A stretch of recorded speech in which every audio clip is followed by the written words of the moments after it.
Hi everyone, I'm Jodie. I'm going to talk to you today a bit about neuroinclusion in the workplace. So I want to just share a personal story with you first. So when I was diagnosed with ADHD at the age of 32, I had already gone through a pretty difficult childhood, both from with mental health. You can see that's actually me, I know, right?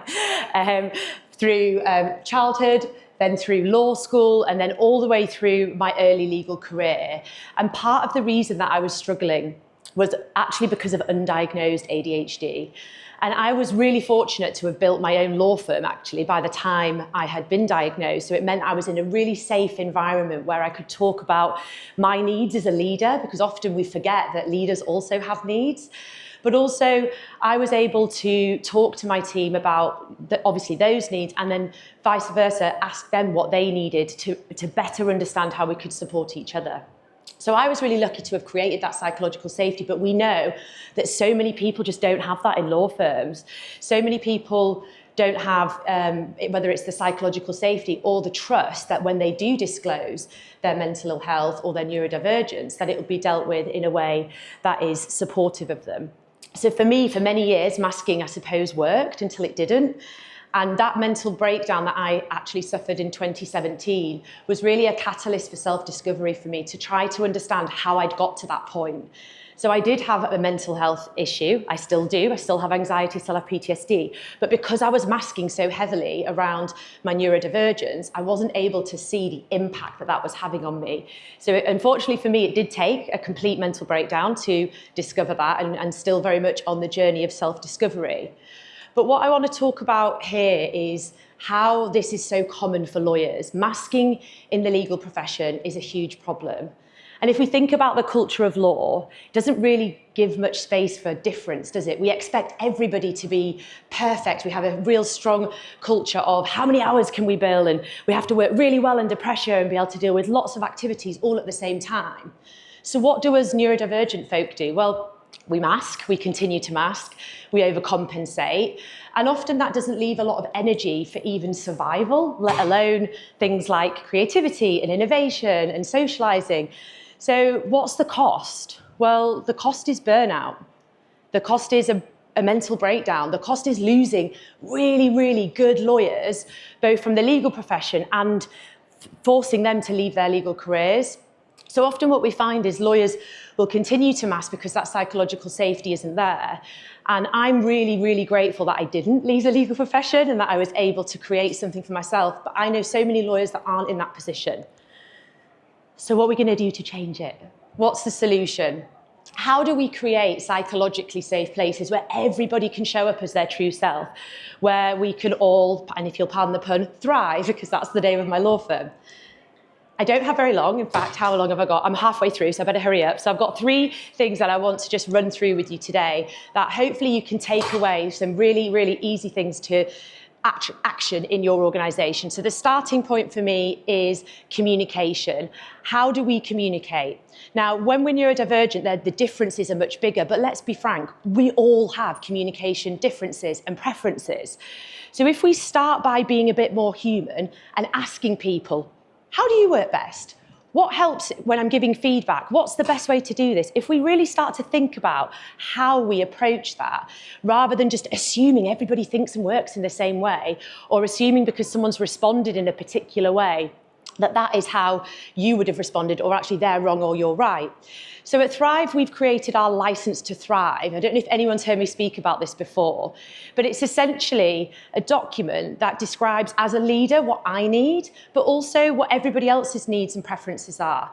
So it removes the label of disability. It removes the, I suppose, like the burden of I'm disabled, I need this. It's actually normalizing the conversation about all of our needs and really starting to get to know people right from that onboarding process. So when someone comes into a team, we know how they give and receive feedback. We know how they communicate best. So we can tailor that support. We can tailor the onboarding and tailor the management. So imagine if we did that in the legal space where we actually ask those questions. And I know so many lawyers, when I talk to them about this, they're like, that's not something that's ever been, I've never ever felt heard in that way.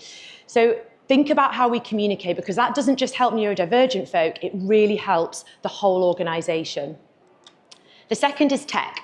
So we all have technology already. This is a tech conference. I'm not going to try and pitch any new tech to you.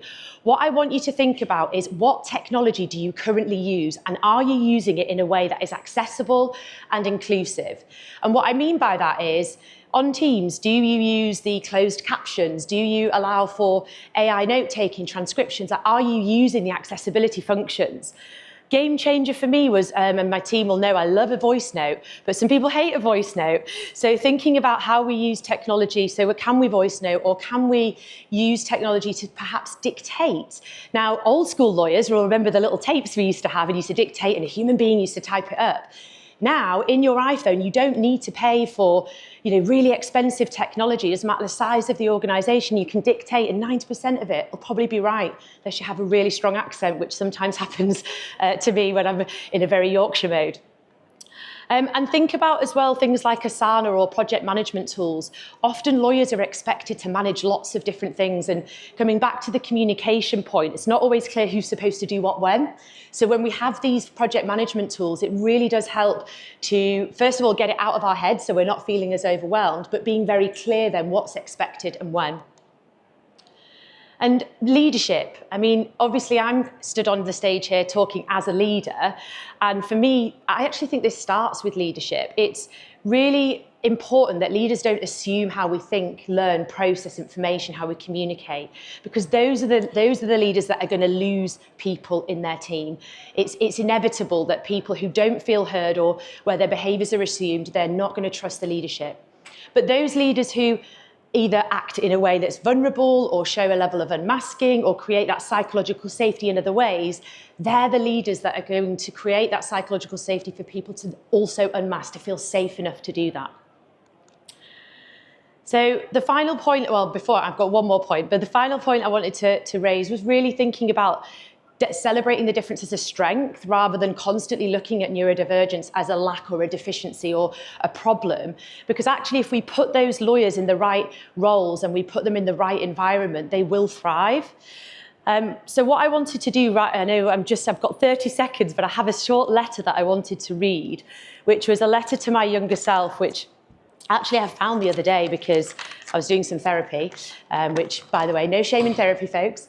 But I was doing some therapy the other day, and it came up, and actually it's ADHD Awareness Month. So I just wanted to read this out to you.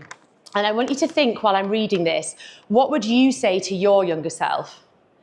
I met my younger self for a walk along the beach. She asked if she's too much. I smiled and said, never. You're just right for the world you're meant to be in. She asked why she feels weird, like she doesn't quite fit. I told her she's not meant to fit. She's meant to carve her own path.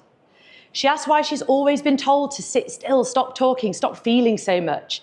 I told her the world wasn't built for minds like hers, but that absolutely does not mean that she should shrink to fit it. She asked if she'll ever stop feeling different, and I told her no, but one day she'll see it as her greatest strength, and it'll start to feel less like she's the odd one out. She asked if anyone will ever understand her. I said, yes, some will, the right people will.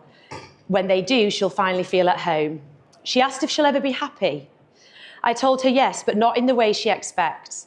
She'll learn that happiness isn't about being liked by everyone else. It's about embracing exactly who she is.